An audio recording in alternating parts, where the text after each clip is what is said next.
Hello everyone, I'm forecaster Jack Sillin here to discuss the weather for the week of April 29th, 2019. Starting off with a look at the ECMWF's upper level map here. This is for this morning, Monday 12Z, so that's 8 a.m. Eastern Time.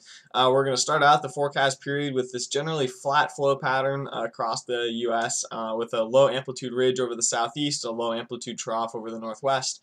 As we move later on through the week, we can see that a higher amplitude pattern is going to develop, so a bigger ridge out to the east and a bigger trough out to the west. So what does that mean for weather on the ground? Well, we're going to have cooler temperatures out here in the west with some mountain snow piling up once again in parts of the Rockies. Out to the southeast, we're going to have a lovely area of dry and clear weather, warm weather too, across parts of the southeast, and then the boundary in between is going to be an active week for severe thunderstorms. I will discuss the severe thunderstorm threat in a bit more detail down below this video in the blog. So if you're looking for some of the more detailed forecast information for that, as well as some of the science behind why we're expecting what we are, please feel free to read on down. This video will be sort of more the general overview. As we head later into the week, we can see this pattern really persisting into Thursday. So the warmer weather will be focused out to the east, the cooler weather out to the west, and that is really going to be the general story for the rest of the week. Bigger changes are coming for next weekend, but I will take a look at that in Thursday's video and blog discussion. So what can we expect a little bit more region by region? Well, in the starting from the west coast is going to be pretty quiet for the rest of the week. It's sort of getting into the drier season out there. Mountain snow piling up in the west, in the Rockies rather, so we'll be watching for some of that.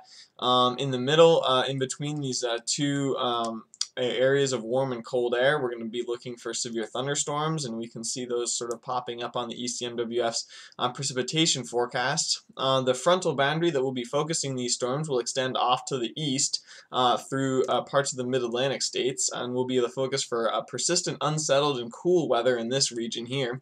So if you're looking for spring in parts of New England or the Northeast, it's not really going to be here this week. But as they say, April showers bring May flowers, so we're going to be looking for better weather perhaps in a couple weeks' time. Down in the southeast, under the influence of subtropical high pressure, it's going to be clear and dry and warm, so lovely a couple days expected in this area.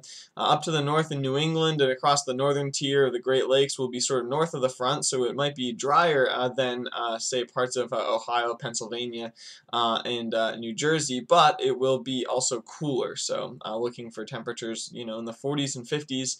It's going to be crisp and cool, but generally not a deluge of heavy precipitation. So that's a look at the general outlook.